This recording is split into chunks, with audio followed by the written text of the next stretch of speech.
और सत्येंद्र देव सिंह का बयान ये आ गया कि वो 300 पार लेकर आ रहे हैं, प्रदेश में सरकार बना रहे हैं। जनता भारतीय जनता पार्टी से नाराज है और इस बार उत्तर प्रदेश से भारतीय जनता पार्टी को हटाने के लिए चुनाव होने जा रहा है। आपके ऊपर एक बड़ा आरोप लगा रहे थे कि वो परिवार की पार्टी है, गुंडाई और लॉ एंड ऑर्डर के सिचुएशन खराब करती है और प्रदेश में लगातार आपके ऊपर आक्रामक हो रही है, शीर्ष से लेकर टॉप तक नेता आपके ऊपर। देखिए, वो घबराहट इसी बात को लेकर के है, घबराहट इसी बात को लेकर के जनता उनसे नाराज है और इसीलिए उनकी भाषा और व्यवहार बदल गया है। कहीं कहीं ईवीएम के ऊपर इस तरह के आरोप लग रहे हैं कि काम नहीं कर रहा, और उसपे से आपके ये इलेक्शन कमीशन की ड्यूटी है, उनके अधिकारियों की ड्यूटी है कि कहीं भी मशीन खराब हो तो समय पर नई मशीन और सही तरीके से पहुंच जाए। आरोप ये भी लग रहे हैं कि आपको चुनाव इसलिए लड़ना पड़ा क्योंकि स्थिति ठीक नहीं है, पक्ष में नहीं है आपके। ये बीजेपी की कोई बात मत मानिए। किस बीजेपी? हट जाओ यार। तस्वीर ही पैमाना है किसी का, तो देश से पैसा ले जाने वाले उद्योगपतियों की तस्वीर किस नेता के साथ है। और जहां पर मैंने लोकसभा में जब मैं सांसद था, जब पाकिस्तान के जनरल आए थे जिन्हें राष्ट्रपति का बनने का मौका मिला था, मैंने अपनी आंखों से सेंट्रल हॉल में देखा था कि भारतीय जनता पार्टी के नेता जो थे वो लगभग पैर छूने के लिए आगे बढ़ रहे थे, इतने झुके हुए मुझे दिखाई दिए। तो आखिरकार फोटो तस्वीर ही ये पैमाना बन जाएगी, तो ये बताओ भारतीय जनता पार्टी पे न क्या क्या आरोप लगेंगे। और मैं तो मिलिट्री स्कूल से पढ़ा हूं, जो आपके सबसे बड़े अधिकारी हैं, जिस तरह के स्कूल से मैं पढ़ा हूं उसी तरह के स्कूल से वो पढ़े हैं। अगर मैं उनके साथ हूं तो वो भी मेरे साथ हैं। और जहां तक सवाल अनुराग ठाकुर का है, वो मंत्री हैं, जिस समय की घटना हुई होगी ब्लास्ट, उसी के आसपास हमें और वो सब लोग एक गाड़ी में बैठ करके डिफेंस की ऑफिस में गए थे। वहां पर टेरिटोरियल आर्मी की कोई बहुत ट्रेनिंग थी। अगर मैं आतंकवादी हूं तो वो भी आतंकवादी होंगे।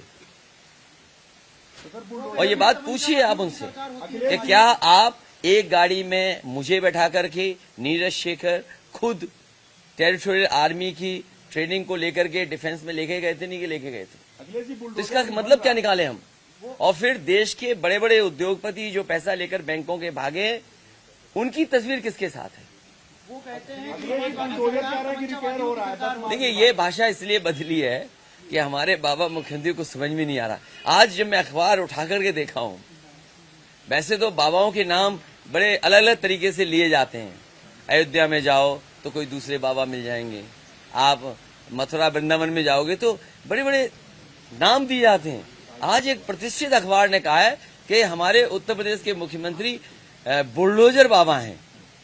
बताओ, एक देश का और प्रदेश का सबसे प्रतिष्ठित अखबार योगी बाबा न कह करके उन्हें बुलडोजर बाबा कह रहा है, तो इस पर उन्हें तकलीफ होनी चाहिए कि खुशी होनी चाहिए? और बुलडोजर अगर मेंटेनेंस पे है तो मेंटेनेंस के बाद ठीक होकर के आएगा।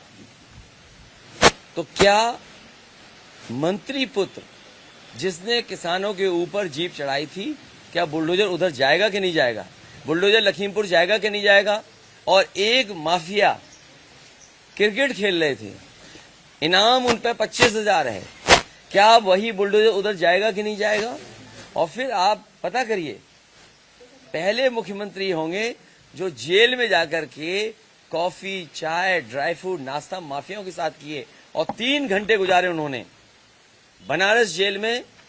क्या माफियाओं के साथ 3 घंटे गुजारे कि नहीं गुजारे, ये बताओ आप। किससे मिलने गए थे आप, इसका खुलासा? ये मुझे जानकारी नहीं है। अगर मुझे सीसीटीवी रिकॉर्डिंग मिल जाए तो शायद मैं बता सकूंगा कि किसके साथ 3 घंटे उन्होंने गुजारे थे, चाय, नाश्ता, ड्राई फ्रूट खिलाए थे। और मैं एक एक पत्रकार को जानता हूं, उनके चेहरे से पढ़ सकता हूं। आपको पता है लेकिन आप बताओगे नहीं। सर, आप बुलडोजर की बात करते हैं। भाजपा सरकार में ऐसी बहुत सारी जगह हैं जहां बुलडोजर नहीं पहुंच पाया। सरकार में आने के बाद क्या अखिलेश यादव उस बुलडोजर को उधर? देखिए, ये चुनाव इसलिए है कि प्रदेश कानून से चले, नियमों से चले, संस्थाएं मजबूत हों। समाजवादी पार्टी की कोशिश होगी कि संस्थाएं मजबूत हों, संस्थाएं अच्छी हों। हम संस्थाओं को हटाकर के कोई नया राज नहीं ला सकते, क्योंकि हम लोकतंत्र में रह रहे हैं। इसीलिए मैंने कहा ये उत्तर प्रदेश का चुनाव देश का सबसे बड़ा चुनाव होने जा रहा है, क्योंकि इस चुनाव के बाद लोकतंत्र बचेगा कि नहीं बचेगा? लोकतंत्र बचाने का चुनाव है, संविधान बचाने का चुनाव है और उत्तर प्रदेश को खुशहाली के रास्ते पर ले जाने का चुनाव है। और इनके झूठे लोगों को सोचो, बेंगलोर तो लखनऊ, सैफई, इटावा से बहुत आगे है। एक बेंगलोर के सांसद आए और एक्सप्रेसवे जैसे ही चले उन्होंने बाबा योगी जी को धन्यवाद दिया। बताओ, बेंगलोर से आए और झूठ बोला करके यहाँ पर। सर तीसरा चरण जो है, तीसरे चरण में पिछली बार कि आपने अपने ये और बीमार पिता को भी इस लड़ाई में उतार दिया क्योंकि आपको हारने का डर है। देखिए, बीजेपी से आप कंफ्यूज मत होइए।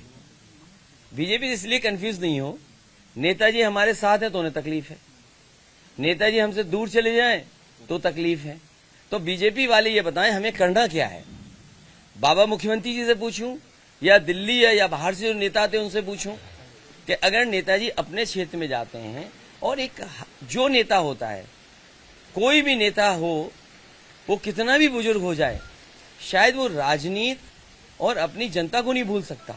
मुझे खुशी है इस बात की कि नेताजी जिस क्षेत्र से पढ़े, जहां उन्होंने पढ़ाया, जहां उन्होंने कुश्ती के दाव सीखे, उसी क्षेत्र में एक बार आकर के जनता से अपील की। ये हमारे लिए गर्व की बात है, सौभाग्य की बात है, और हम सभी समाजवादियों के लिए कि नेताजी इतने बड़े नेता जिन्होंने इस पार्टी को बनाया, वो एक बार समर्थन में उतरे और पार्टी के लिए वोट मांग रहे हैं। ये बीजेपी के चक्कर में मत आइए। बीजेपी वाले कभी परिवार वालों का दुख नहीं समझ सकते, क्योंकि खुद का परिवार नहीं है, इसलिए वो किसी भी परिवार वाले का दुख नहीं समझ सकते। पिछली बार सर आपको अपने